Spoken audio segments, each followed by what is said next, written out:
Hello दोस्तों, जब भी हम ज्वेलर के पास जाते हैं तो हम काफ़ी टर्म सुनते हैं, जैसे KDM gold 22 carat, 18 carat, 16 carat, और इसके बाद हम 24 कैरेट की बात करते हैं। फिर हम 23 कैरेट की बात करते हैं। उसके बाद हम 916 जो होता है वो क्या होता है, उसके बारे में आज पूरी डिटेल में जानेंगे। और आज हम ये भी जानेंगे कि गवर्नमेंट के क्या रूल क्या कहते हैं कि और हमें कौन सा गोल्ड जो है वो बाय करना चाहिए, उसके बारे में पूरा डिस्कशन होगा। तो आशीष जी, सबसे पहले जैसे हम हमेशा वीडियो शुरू करते हैं, गोल्ड का प्राइस क्या है, उसके बाद में फर्दर हम डिस्कस करते हैं। बिल्कुल, गोल्ड का प्राइस आपके सामने है विनय जी। सभी इंपॉर्टेंट सिटीज को हमने इंक्लूड किया है 22 और 24 कैरेट का।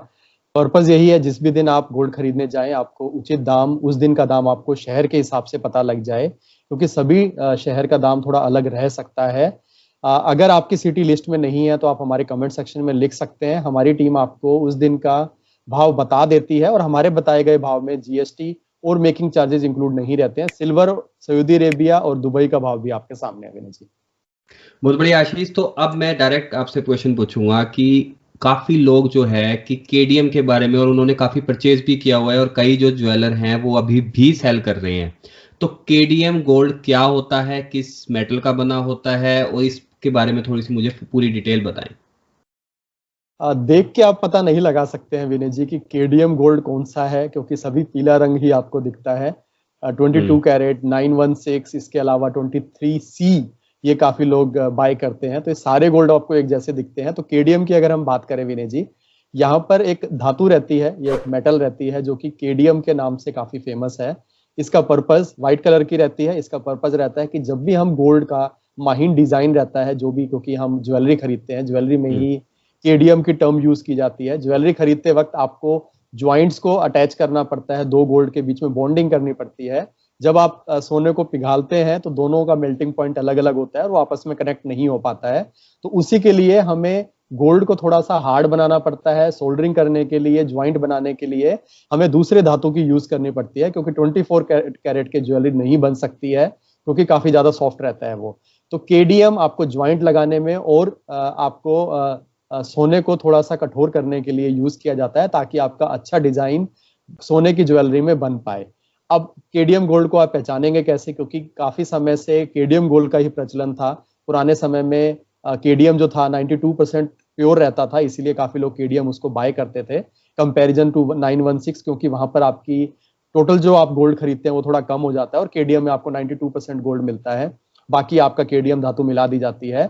तो उस केस में पहचानने के लिए काफी ज्वेलर्स अपना जो आपकी ज्वेलरी है, आप पुरानी ज्वेलरी पे जाके देख सकते हैं। वहां पर आपको 22 कैरेट और केडीएम ये दोनों लिखा मिलेगा। इससे आपको पता लगेगा अगर केडीएम लिखा है तो फॉर श्योर वो केडीएम का ही है। और कुछ जगह पर ज्वेलर्स केडीएम नहीं लिखते थे, तो उस केस में आपको पहचाना थोड़ा डिफिकल्ट हो सकता है। तो पहचानने के लिए आपको एक एक्सरे टेस्ट रहता है सोने को टेस्ट करने के लिए, चाहे वो कोई सी भी आपकी ज्वेलरी हो। आप एक्सरे मशीन, काफी बड़े बड़े ज्वेलर्स हैं वहां पर फ्री ऑफ कॉस्ट भी आपको वो टेस्ट करवा दिया जाता है, आपके सामने ही कर देते हैं वो टेस्ट। तो एक्सरे मशीन में आप सोने के अंदर कितना आपका सोना परसेंट प्योर है, कौन कौन सी मेटल उसमें मिलाई गई है, उससे आप जान सकते हैं कि आपका सोना जो है वो केडीएम है या नहीं है। बाकी आप उस पर मार्किंग के द्वारा देख सकते हैं। केडीएम के लिए मैं बताना चाहूंगा कि केडीएम बैन हो चुका है बीआईएस की तरफ से, गवर्नमेंट की तरफ से इंडिया में। क्योंकि केडीएम में जब आप सोल्डरिंग करते हैं तो एक गैस निकलती है जो कि आपके लिए, जो लेबर रहती है जो ये सब काम करती है, उनके लिए हार्मफुल रहती है। इनफैक्ट कैंसर भी हो सकता है, ऐसे रिसर्च में पाया गया है। इसके अलावा जो यूजर्स रहते हैं जो केडीएम गोल्ड को यूज करते हैं, उन लोगों को भी स्किन में इरिटेशन या स्किन में प्रॉब्लम आने की शिकायतें भी सुनने में आई थी। इसीलिए इसी कारणवश कैंसर को देखते हुए जो लेबर को हो सकता है, इसके अलावा स्किन स्किन की डिजीज को देखते हुए केडीएम को बैन कर दिया गया है। पर आपको घबराने की जरूरत नहीं है। आपके घर में अगर केडीएम है तो आप अपने सोने को सेल कर सकते हैं। नया केडीएम सेल करना बैन कर दिया गया है बीआईएस की तरफ से। तो ज्वेलर अभी उसको सेल नहीं करेंगे केडीएम, ये रूल पास हो चुका है बीआईएस हॉलमार्क की तरफ से। बाकी आप जब भी अपना सोना यूज करके दोबारा से उसको बेचना चाहते हैं तो ज्वेलर आपका सोना खरीदने से मना नहीं कर सकता है, और बिल्कुल जो शुद्धता है उसके आपको पैसे पूरे देने पड़ते हैं विनय जी। तो ये तो बात होगी केडीएम की। अब यहाँ पे आपने बोला कि 916 काफी यूज होता है, तो 916 जो है वो क्या है गोल्ड से रिलेटेड, उसके बारे में भी थोड़ा सा बताएं मुझे। 916 का जो सिंबल है बीआईएस की तरफ से दिया गया है, जो कि 22 कैरेट गोल्ड के लिए दिया गया है, जिसमें 91.6% आपका प्योर गोल्ड रहता है। बाकी इसके अंदर बाकी मेटल मिला दी जाती हैं जो कि हार्म नहीं करती हैं, जैसे जिंक है, सिल्वर है, वो भी व्हाइट होती हैं जैसे केडियम की तरह। केडियम भी काफी हार्ड रहता है, व्हाइट कलर का होता है, और वहीं जिंक और सिल्वर भी आपका थोड़ा सा व्हाइट कलर का होता है। तो जितनी ये इम्प्योरिटी ऐड कर दी जाती है आपके सोने में, उतना पीलापन सोना लूज करता चला जाता है, उतना व्हाइटनेस गोल्ड में आती चली जाती है। तो बिल्कुल 916 आपका 22 कैरेट गोल्ड है। और जैसे BIS की पिक्चर आप अभी देख पा रहे हैं, आपको रिकमेंडेड है, आप BIS हॉलमार्क अगर खरीदते हैं तो आपको चारों सिंबल इंश्योर करने हैं। आपने देखना है, सिर्फ 916 से कंफ्यूज नहीं होना है। सिर्फ अगर 916 लिखा है तो इसका मतलब ये नहीं है कि वो BIS हॉलमार्क है, बिल्कुल वो BIS हॉलमार्क नहीं है। आपको चारों सिंबल इंश्योर करने हैं, जब तक चारों सिंबल नहीं है तब तक BIS की गारंटी नहीं है। सबसे इंपॉर्टेंट जो रहेगा BIS हॉलमार्क का सिंबल रहेगा, इसके बाद प्योरिटी इन कैरेट रहेगी जो कि 916 रहेगी। 22 कैरेट के लिए, 18 कैरेट के लिए अलग रहती है, अभी हम जानेंगे डिटेल में। 14 कैरेट की अलग रहती है, 23 कैरेट की अलग रहती है। इसके अलावा कहां से आपका BIS हॉलमार्क लगा है उस सेंटर का भी एक निशान रहता है। इसके अलावा ज्वेलर का एक यूनिक सिंबल रहता है चौथे नंबर पे कि किस ज्वेलर से आपने परचेस किया है।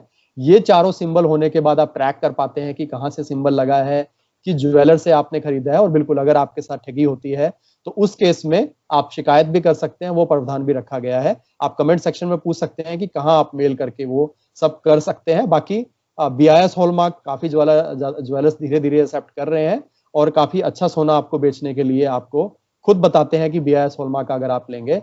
दूसरी चीज, BIS अगर आप सोना लेते हैं तो कीमत आपको कोई ज्यादा नहीं देनी पड़ती, सिर्फ मेकिंग चार्जेस जो 10 से 12%, इनफैक्ट मैक्सिमम 14% भी कुछ ज्वेलर्स लेते हैं। अगर आपको इतना मेकिंग चार्जेस लेके BIS हॉलमार्क दिया जा रहा है तो बिल्कुल आप लोकल ज्वेलर से भी ले सकते हैं, जरूरी नहीं है कि आपको ब्रांडेड शॉप से ही लेना है। इसके अलावा एक और चीज, BIS हॉलमार्क के एक्स्ट्रा चार्जेस नहीं रहते हैं। मैक्सिमम जो चार्ज रहता है BIS हॉलमार्क का पर आइटम, अगर आपने 2 चूड़ी ली है तो एक चूड़ी की कीमत जो रहेगी 35 रुपए प्लस GST BIS हॉलमार्क की रहेगी।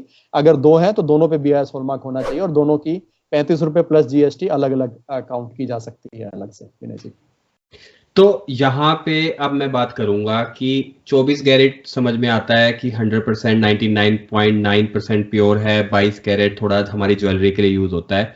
जो ये 23 कैरेट है, जो 23C है, वो कहाँ यूज होता है? ज्वेलरी में यूज होता है या फिर किसी कॉइन में यूज होता है? तो इसका पर्पस क्या है?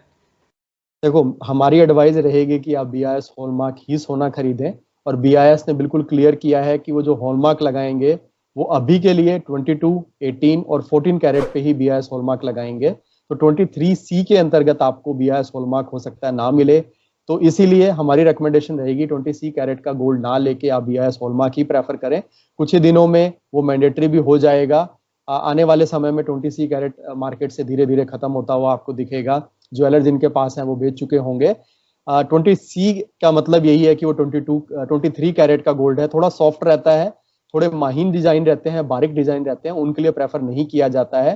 23 कैरेट के अंदर जो सोने की शुद्धता रहती है वो रहती है 95.83%।